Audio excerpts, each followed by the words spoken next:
No, so this first person we're going to bring up, and then after this feature, we'll get to the second part of the open mic.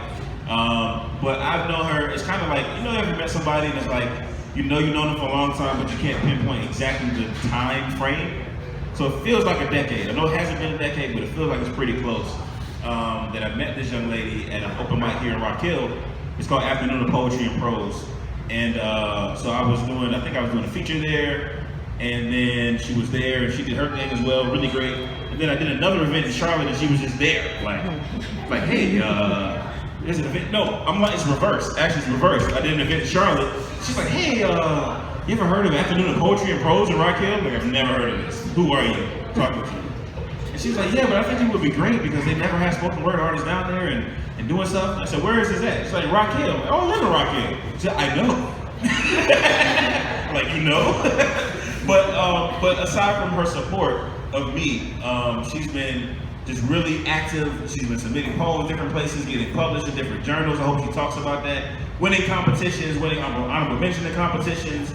Great poet, amazing persons. Y'all show a lot of love. Clap now, start clapping now, start stepping now.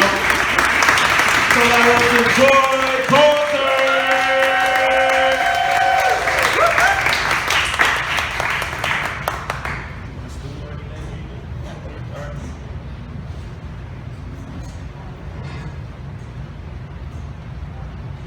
Good evening, ladies and gentlemen. Good evening. First of all, thank you to Angelo for inviting me here this evening. Even though during the pandemic I have spoken at some smaller crowds, there is something about being in a space like this that does feel new, like we haven't done this at all. Given the past 2 years that we've been through, ladies and gentlemen, the name of this poem is 2020, the year of Hellimbo. Perhaps it's a place, a very real, concrete, occupiable space.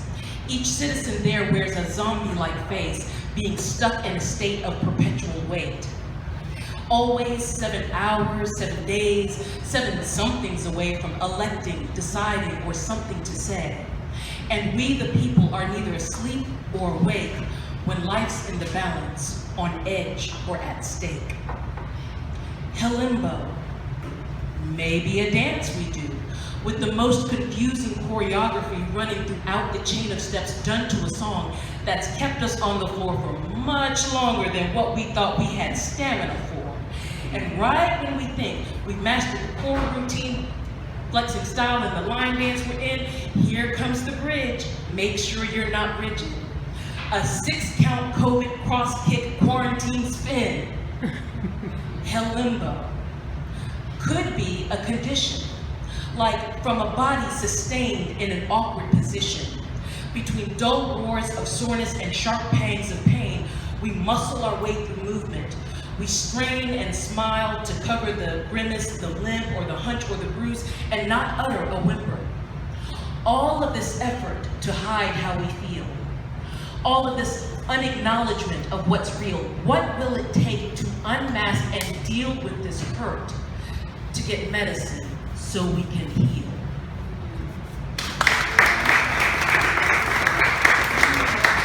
The past 2 years, I've been writing a lot about the pandemic. My personal experience with it, our experience with it as a society, and the aftermath of it, the vaccines, the ramifications of everything. And last year, one of my pandemic poems was published in the 2020 anthology, Cackalack. Ladies and gentlemen,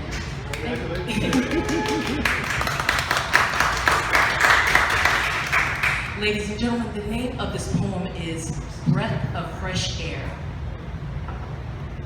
I hear you breathing, mother. Not the labored pants that warrant ventilators or the forced exhaust and suction of air going through a mask. It's not a constant coughing that suggests a cold or flu, or wheezes from seasonal allergies seizing up the airways, or hints of an infection sure to lead to something worse. No, not even gulping gasps for lack of oxygen to cry for help. Mother, you are breathing a deep sigh of relief. a release from the grip of a contagion you were given. You inhale, exhale easily from no clogging in your lungs or the biting of your tongue. The human virus under lockdown has allowed the waters to run clear and a purge of smoke and smog that filled the atmosphere. I can even hear you speak in chirps and chatter, bays and braids of animals I never thought should matter. Mother, your right to breathe is free from quarantine. I attest your breath's sound of relaxation of restrictions, for they are rhythmic music commanding me to be quiet and listen.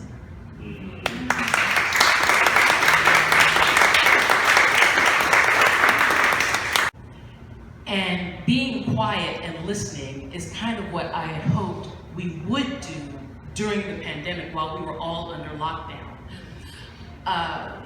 Sit ourselves down, get ourselves quiet, think through some things, reassess some things about who we are as a people, and so that we come out of the pandemic better than what we did going in. And yet, when things started opening back up in 2021, some of the same evils and ills came roaring back with a vengeance. The gun violence, the school shootings and mall shootings and workplace shootings, even to the point that this city, Rock Hill, was added to that list of shootings, of mass shootings, back in April of last year. It's as if we didn't learn the lesson, or did we? Ladies and gentlemen, the name of this poem is The Lesson Learned, in memory of those victims of mass shootings and gun violence in April 2021. Each day, a new lesson on self-expression. Don't say who you are, just brandish a weapon. 0 then 1, pick up a gun. 1 then 2, these bullets will do. 2 then 3, a shooting spree. 3 then 4, at a home or store. 4 then 5, who will survive? 5 then 6, gun pops and clicks. 6 then 7, news at 11. 7 then 8, aired in each state. 8 then 9, victims cry, whine. 9 then 10, it happens again. Back to ground zero. We need a hero to teach everyone self-expression's not done by wielding a weapon, especially a gun. Even my own sister, who's a school teacher in Rock Hill, one day called me last year to vent about her experience of being under lockdown because an armed and dangerous murder suspect had been spotted on their campus, on their school campus. And they were under lockdown for several hours and had the students and her all tensed up and everything. And as she was talking about that experience, I heard this poem that I had written several years ago in the back of my mind. Ladies and gentlemen, the name of this poem is Commencement Address, in honor of the students at UNC Charlotte and all those that graduated May 2019. Congrats to this year's senior class, the best there's ever been. Your academic training rivals any that we've seen. Our country hungers for your gifts and talents that it lacks in business, research, education, mass shooting attacks. We've armed you with all of the information we can give, so should an active gunman come on site, then you might live. But we're impressed with what you've crammed and thought through on the fly, like sitting quiet, playing dead until police come by. You're practiced and adept at making shields and barricades. You've deemed that knowledge tantamount to high scores and good grades. For your class took to heart the charge directive, run, hide, fight. And down the road, you won't know when those skills will come to light. A school, nightclub, worship space, festival, or concert hall.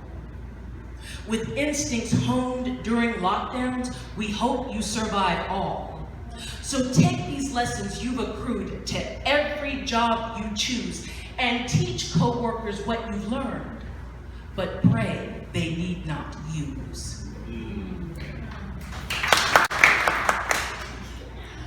Unfortunately, it seems like we're coming maybe to the back end of this pandemic. We're coming out of it worse than we were before we went into it. We're coming out meaner, nastier, less courteous, no more niceties, more social graces. You need look no further than the slap heard around the world. Oh yeah, we're going there. When Will Smith hit Chris Rock on the Oscars stage several weeks ago. Now it's interesting that once that happened, it kicked off several conversations, some about mental health, some about alopecia, some about social graces. I noticed one critic said, if you watch, you're gonna see Jada Pinkett Smith's voice get languaged out of the conversation. And this will get centered around the two men, even though she was the recipient of the insult. And I thought that was so interesting because no one was talking about the small but significant reason as to why Will Smith got his Best Oscar award in the first place. Because his wife did the hashtag #OscarsSoWhite, complaining that the Academy was only looking to the same 5 to 10 actors for best performances or the same 5 to 10 directors for good movies, and missing a whole plethora of talent over here just because they won't turn their heads. And it broke my heart to see that, because we as Black women, we work so hard with so little to do so much. And it burns when that gets undercut and undermined, especially by our own men. Ladies and gentlemen, the name of this poem is Passover. Take this Black woman, break her body into pieces, pour out her blood, smear it overhead as cover in your crisis. With her bones build a bridge. Get her flesh, tamp it down into a mat that you may cross over to gain something else you believe is better. Sing her strength you both use to keep you high and lifted up. Praise the power of her self-exsanguinated, so she'll choose this life with no prompting or suggestion. Then condemn her for desiring to be more than your human sacrifice. Should she still attempt to rise, fill a basket with the scraps you left behind that you swear you did not want or could not handle. Hand her off from man to man so they may feast until they are full. Curse those crumbs with a warning to the brethren.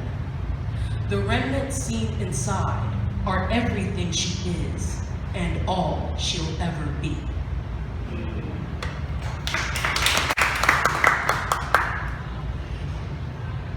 Thank you again, Angelo, for inviting me here this evening. One of the things I love about spoken word poetry is the power of it, the passion and the fervency.